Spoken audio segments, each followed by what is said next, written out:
택시기사 김모 씨는 지난 2020년 8월부터 넉 달 동안 일을 하고도 한 푼도 받지 못했습니다. 10원짜리 하나 못 받았죠. 그럼 한마디로 거지 생활한 거죠. 급여 명세서를 보면 회사가 매달 수백만 원씩 공제하더니 지급액이 모두 마이너스로 찍혀 있습니다. 회사가 정한 기준금을 못 채웠다며 그만큼 월급에서 삭감한 겁니다. 사실상 산학금인 이런 공제는 당시 여객자동차 운수사업법상 불법입니다. 김 씨는 체불임금을 받기 위해 최저임금법 위반 등으로 회사 대표를 고소했지만 지난 6월 고용노동청은 예상치 못한 결과를 내놨습니다. 기사가 수입 전액을 회사에 내고 회사는 별도 기준액을 정해놓을 수 없는 여객법은 강행법규, 즉 반드시 지켜야 하는 조항이 아니라며 무혐의로 판단한 겁니다. 노동자가 있어서 노동청이 있는 거 아니에요? 진짜 허탈하고 것만 없으면 어떻게 하고 싶은 그런 심정까지도 들었어요. 이런 노동청의 판단은 꼼수 산학금을 금지한 국토부 지침, 유사 사건에서 김 씨가 다닌 회사 대표를 재판에 넘긴 검찰의 처분과 상반된 판단입니다. 김 씨가 회사를 상대로 낸 퇴직금 소송에서도 1심 법원은 기준금을 정해 부족분을 공제하는 건 무효로 판단한 바 있습니다. 산학금제 병폐를 시정하기 위해서 2020년부터 시행된 제도이기 때문에 강행 규정으로 보는 것이 더 당연하고, 최저임금에도 못 미치는 급여를 받는 택시기사 피해가 속속 드러나는 것, 법이 제대로 작동하지 않은 현실 때문이라는 지적이 제기되고 있습니다. SBS 권준입니다. 택시기사 A씨는 지난 2020년 회사 측이 제시한 근로계약서에 서명을 거부했습니다. 기사가 하루 수입 전액을 회사에 내면 월급 형태로 급여를 주는 전액관리제가 시행됐는데도 근로계약서 내용이 달랐기 때문입니다. 회사가 정한 기준금 이하로 벌 경우 그 차이만큼 월급에서 깎는 건데 불법 산학금 제도와 다름없었습니다. A씨의 실수령액이 월 6만 9천 원, 7만 원 등 최저임금보다 낮았던 이유입니다. 지난 10월 분신에 숨진 택시기사 방영환 씨의 사례와 매우 비슷합니다. 밀린 월급을 달라는 방 씨를 폭행하고 협박한 혐의로 택시회사 대표는 어제 구속 기소됐습니다. A씨는 어렵게 회사를 상대로 소송에 나섰습니다.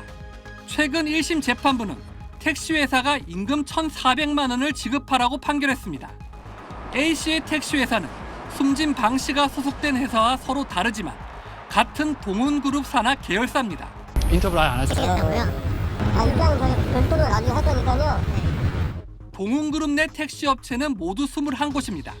지난 2021년과 22년 서울시가 전액관리제 미준수로 과태료를 부과한 업체는 18곳인데 이 가운데 동훈그룹 소속 업체가 4번이나 적발되기도 했습니다. 다른 여러 사업장들에서 최임 위반 이런 문제들이 발생했지만 그동안 제대로 지휘감독 처벌이 잘 안 됐기 때문에 서울시는 행정당국으로서 관리 책임에 대해 그동안 서류 검사만으로 한계가 있었다며 동훈그룹 전체에 대한 조사 결과가 곧 나올 것이라고 밝혔습니다. SBS 권준입니다. 방영환 씨가 지난 8월 자신의 택시 회사 앞에서 1인 시위를 하는 과정에서 일어난 일입니다. 회사 대표가 폭언을 하며 집회를 방해합니다. 이에 앞서 지난 2월 방 씨가 제기한 임금체불 등에 대한 진정은 고용노동청이 법 위반 사항 없음으로 종결 처리했습니다.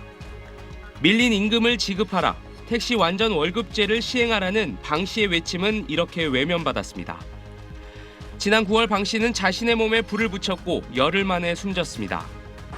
2달이 지나 고용노동청이 뒤바뀐 근로감독 결과를 내놨습니다.